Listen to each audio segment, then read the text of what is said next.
Hi friends, good afternoon. అందరూ బాగున్నారా? Today lunch చూద్దామండి. వైట్ రైస్ అండి.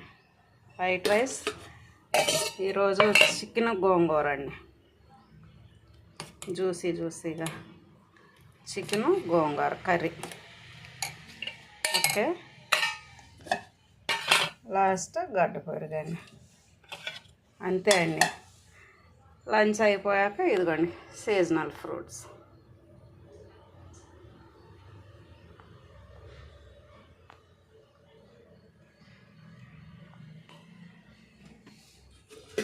వైట్ రైస్, గోంగూర చికెన్ కర్రీ, పెరుగు, లాస్ట్ ఫ్రూట్స్. అంతే అండి. నచ్చితే లైక్ చేయండి. బాయ్. Please subscribe.